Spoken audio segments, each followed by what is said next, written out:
ਅੰਮ੍ਰਿਤਸਰ ਦੇ ਵਿੱਚ ਆ ਦੋ ਜਿਹੜੇ ਲੋ ਇੰਟੈਂਸਿਟੀ ਐਕਸਪਲੋਜ਼ਨਸ ਹੋਏ ਹੈਗੇ। ਇੱਕ ਸੈਟਰਡੇ ਰਾਤੀ 11:30 ਦੇ ਕਰੀਬ, ਇੱਕ ਅੱਜ ਸੋਮਵਾਰ ਸਵੇਰੇ 6:15 ਵਜੇ।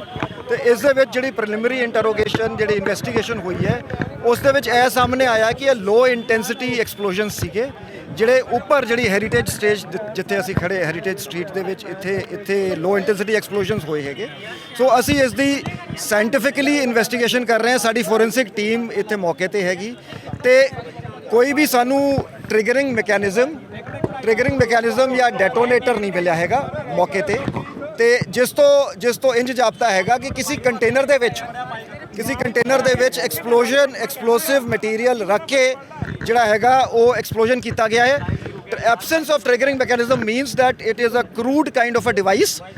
ਅਸੀਂ ਇਸ ਨੂੰ ਪੂਰੀ ਡੀਪਲੀ ਇਨਵੈਸਟੀਗੇਟ ਕਰਾਂਗੇ। ਅਸੀਂ ਕੋਈ ਐਂਗਲਸ ਰੂਲ ਆਊਟ ਨਹੀਂ ਕਰ ਰਹੇ ਹੈਗੇ। ਪ੍ਰੀਲਿਮਿਨਰੀ ਦੋ ਤਿੰਨ ਗੱਲਾਂ ਮੈਂ ਕਹਿਣਾ ਚਾਹਾਂਗਾ ਕਿ ਇਹ ਕਿਸੇ ਦੀ ਮਿਸਚਿਫ ਹੈਗੀ। It is too early to say ਕਿ ਇਟ ਇਜ਼ ਮਿਸਚਿਫ ਜਾਂ ਇਟ ਇਜ਼ ਟੈਰਰ ਐਂਗਲ ਜਾਂ ਕਿਸੇ ਦਾ ਪਰਸਨਲ ਐਂਗਲ ਹੈ। ਸੋ ਅਸੀਂ ਕੋਈ ਵੀ ਐਂਗਲ ਰੂਲ ਆਊਟ ਨਹੀਂ ਕਰਾਂਗੇ। ਅਸੀਂ ਸਾਰੇ ਐਂਗਲਸ ਤੋਂ ਡੀਪਲੀ ਇਨਵੈਸਟੀਗੇਟ ਕਰਾਂਗੇ। ਐਕਸਪਲੋਸਿਵਸ ਆਰ ਵੈਰੀ ਕਰੂਡਲੀ ਮੇਡ, ਵੈਰੀ ਕਰੂਡਲੀ ਅਸੈਂਬਲਡ। ਜਿਹੜੀ ਡਿਵਾਈਸ ਹੈਗੀ, ਟ੍ਰਿਗਰਿੰਗ ਮੈਕੈਨਿਜ਼ਮ ਕੋਈ ਨਹੀਂ ਮਿਲਿਆ ਹੈ, ਡੈਟੋਨੇਟਰ ਕੋਈ ਨਹੀਂ ਮਿਲਿਆ ਹੈ। ਸੋ ਇਸ ਦੇ ਨਾਲ ਹੀ ਮੈਂ ਦੋ ਤਿੰਨ ਗੱਲਾਂ ਜਿਹੜੀਆਂ ਕਹਾਂਗਾ ਕਿ ਪੰਜਾਬ ਪੁਲਿਸ ਪੂਰੀ ਤਰ੍ਹਾਂ ਸક્ષਮ ਹੈ। ਤੁਸੀਂ ਜਿਵੇਂ ਇੱਥੇ ਖੜੇ ਹੋ, ਆਵਾਜਾਈ ਲੋਕਾਂ ਦੀ ਜਿਹੜੀ ਹੈਗੀ ਐਵਰੀਥਿੰਗ ਇਜ਼ ਨਾਰਮਲ। ਸੋ ਮੈਂ ਲੋਕਾਂ ਨੂੰ ਅਸ਼ੋਰ ਕਰਦਾ ਹਾਂ ਕਿ ਅਸੀਂ piece, harmony, law and order ਬਣਾ ਕੇ ਰੱਖਾਂਗੇ। ਨੰਬਰ 2, ਫੇਕ ਰਿਊਮਰਸ ਦੇ ਵਿੱਚ ਕਈ ਵਾਰੀ ਲੋਕੀ ਗਲਤ ਗੱਲਾਂ ਕਹਿੰਦੇ ਆ। ਸਾਡਾ ਫੈਕਟ ਚੈੱਕ ਕਰੋ, ਸਾਡੇ ਸੋਸ਼ਲ ਮੀਡੀਆ ਹੈਂਡਲਸ ਹੈ, ਅਸੀਂ ਆਫੀਸ਼ੀਅਲੀ ਰਿਲੀਜ਼ ਕਰਾਂਗੇ। ਥਰਡਲੀ ਵਾਈਟ ਪਾਊਡਰ ਬਰਾਮਦ ਹੋਇਆ ਸੀਗਾ ਥੋੜਾ ਜਿਹਾ। ਦੇਖੋ ਜੀ, ਆਈਈਡੀ ਤੇ ਕੋਈ ਵੀ ਜਿਵੇਂ ਮੈਂ ਕਿਹਾ ਜਿਹੜਾ ਕਰੂਡ ਐਕਸਪਲੋਜ਼ਨ ਹੈ ਜੀ। ਸੋ ਬੇਸਿਕਲੀ ਆਈਈਡੀ ਹੁੰਦੀ ਹੈ ਜਿਹਨੂੰ ਆਪਾਂ ਕਹਿੰਦੇ improvised explosive device. So anything which causes an explosion is an IED. So we are looking into it ਕਿ ਇਹ ਕਿਸੇ ਸ਼ਰਾਰਤੀ ਬੰਦੇ ਦੀ ਮਿਸਚਿਫ ਹੈਗੀ ਜਾਂ ਇਹ ਕੋਈ ਆਰਗੇਨਾਈਜ਼ਡ ਅਟੈਂਪਟ ਹੈ, ਕਿਸੇ ਦਾ ਕੋਈ ਮੋਡਿਊਲ ਹੈਗਾ। ਇਸ ਦੀ ਟਾਈਮਿੰਗ ਜਿਹੜੀ ਹੈਗੀ ਉਸ ਦੀ ਕੀ ਸਿਗਨੀਫੀਕੈਂਸ ਹੈ।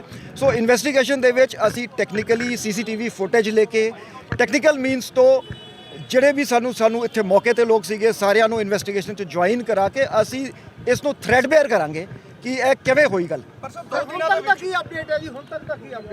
ਦਿਸ ਇਜ਼ ਦੀ ਦੇਖੋ one person has received minor injuries today ਤੇ ਇੱਕ ਮਾਈਨਰ ਇੰਜਰੀਜ਼ ਪਰਸੋਂ ਵੀ ਰਿਸੀਵ ਹੋਈਆਂ ਸੀ। ਐਜ਼ ਆਈ ਸੈਡ ਕਿ ਇਹ ਬਹੁਤ ਲੋ ਇੰਟੈਂਸਿਟੀ ਐਕਸਪਲੋਸਿਵ ਸੀਗਾ। ਮੇਰੀ ਇੱਥੇ ਜਿਹੜੀ ਪ੍ਰੈਜ਼ੈਂਸ ਹੈਗੀ, ਮੈਂ ਦੋ ਚੀਜ਼ਾਂ ਕਰਕੇ ਇੱਥੇ ਆਇਆ। ਇੱਕ ਤੇ ਲੋਕਾਂ ਨੂੰ ਅਸ਼ੋਰ ਕਰਨ ਲਈ ਕਿ Punjab police is there to keep the state secure and safe.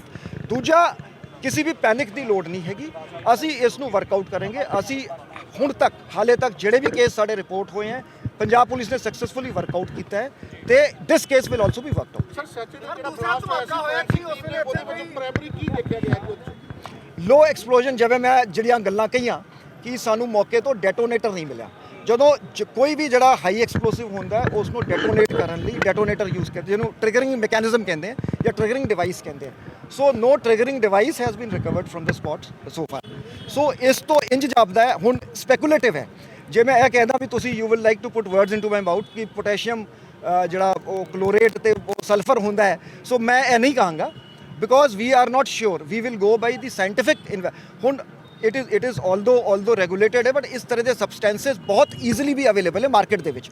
ਦੇਅਰਫੋਰ ਅਸੀਂ ਇਸ ਨੂੰ ਸਾਰੇ ਐਂਗਲਸ ਤੋਂ ਦੇਖਾਂਗੇ ਕਿ ਲੋਕਲੀ ਪ੍ਰੋਕਿਓਰਡ ਕਿਸੇ ਮਿਸਚਿਫ ਮੇਕਰ ਦੀ ਇਹ ਹਰਕਤ ਤੇ ਨਹੀਂ ਹੈਗੀ ਕਿ ਸਟੇਟ ਦਾ ਮਾਹੌਲ ਵਿਗਾੜਨ ਲਈ, ਇਸ ਤਰ੍ਹਾਂ ਦਾ ਪ੍ਰਭਾਵ ਦੇਣ ਲਈ।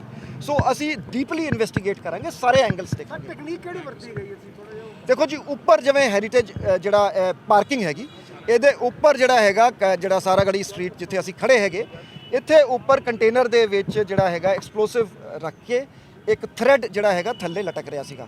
ਸੋ either some passer by has accidentally, ਜਿਵੇਂ CCTV ਫੁਟੇਜ ਇਸੀ ਕਰਕੇ ਅਸੀਂ ਡੀਪਲੀ ਦੇਖ ਰਹੇ ਹੈਗੇ ਕਿ ਉਹ ਕਿਸੇ ਨੇ ਖਿੱਚਤਾ। ਸੋ ਉਹ ਡਿਵਾਈਸ ਜਿਹੜੀ ਹੈਗੀ ਉੱਪਰੋਂ ਥੱਲੇ ਡਿੱਗ ਪਈ ਤੇ ਇੱਕ ਐਕਸਪਲੋਜ਼ਨ ਹੋ ਗਿਆ। ਆਵਾਜ਼ ਕਾਫੀ ਹੋਈ ਪਰ ਅਦਰਵਾਈਜ਼ ਦੇਰ ਵੇਰ ਨੋ ਸ਼ਾਰਪਨਲਸ, ਜਿਹੜੇ ਵਿੱਚ ਸ਼ਾਰਪਨਲ ਕੋਈ ਵੀ ਨਹੀਂ ਸੀਗੇ ਤੇ ਇੰਜਰੀ ਬਹੁਤ ਮਾਈਨਰ ਹੋਈ ਹੈ। But yes, loud noise was there. Sir ਜਦੋਂ ਸੈਕੰਡ ਬਲਾਸਟ ਹੋਇਆ ਤਾਂ ਡਿਪਲੋਇਮੈਂਟ ਨਹੀਂ ਸੀ ਇੱਥੇ? CP ਸਾਹਿਬ ਤੁਹਾਨੂੰ ਡਿਟੇਲ 'ਚ ਬਰੀਫ ਕਰ ਦੇਣਗੇ। ਅਸੀਂ ਸਾਰੇ ਐਸਪੈਕਟਸ ਨੂੰ ਦੇਖਾਂਗੇ, ਕੇਸ ਨੂੰ ਟਰੇਸ ਕਰਾਂਗੇ। ਫੇਕ ਰਿਊਮਰਸ ਤੇ ਨਾ ਜਾਓ, ਇਹ ਕਿਸੇ ਦੀ ਮਿਸਚਿਫ ਹੋ ਸਕਦੀ ਹੈ। ਅਸੀਂ ਪੰਜਾਬ ਦੇ ਵਿੱਚ ਪੀਸ ਤੇ ਹਾਰਮਨੀ ਨੂੰ ਡਿਸਟਰਬ ਨਹੀਂ ਹੋਣ ਦੇਵਾਂਗੇ। ਕੁਝ ਲੋਕ ਸਰ ਆਇਡੈਂਟੀਫਾਈ ਕੀਤੇ ਗਏ ਨਹੀਂ ਇਸ ਮਾਮਲੇ ਦੇ ਵਿੱਚ ਕਿ ਕਿੱਥੋਂ ਇਹ ਰੱਖਿਆ ਗਿਆ ਜਾਂ ਚਿਮਨੀ ਦੇ ਵਿੱਚ, ਜਿਸ ਤਰ੍ਹਾਂ ਤੁਸੀਂ ਮੈਟਲ ਡਿਵਾਈਸ ਕਹਿ ਰਹੇ ਹੋ ਕਿ ਉਹਦੇ ਵਿੱਚ ਰੱਖਿਆ ਗਿਆ ਚਿਮਨੀ ਦੇ ਵਿੱਚ, ਇਹ ਤਾਂ ਕੁਝ ਪਤਾ ਚੱਲਿਆ ਕਿ ਕਿਹੜੇ ਰੈਸਟੋਰੈਂਟ ਅਸੀਂ ਸਾਰੇ ਐਂਗਲਸ ਨੂੰ ਇਨਵੈਸਟੀਗੇਟ ਕਰਾਂਗੇ ਜੀ ਸਰ। secondary में detail ਹਾਂਜੀ, I think CP Sahib will brief again after some time.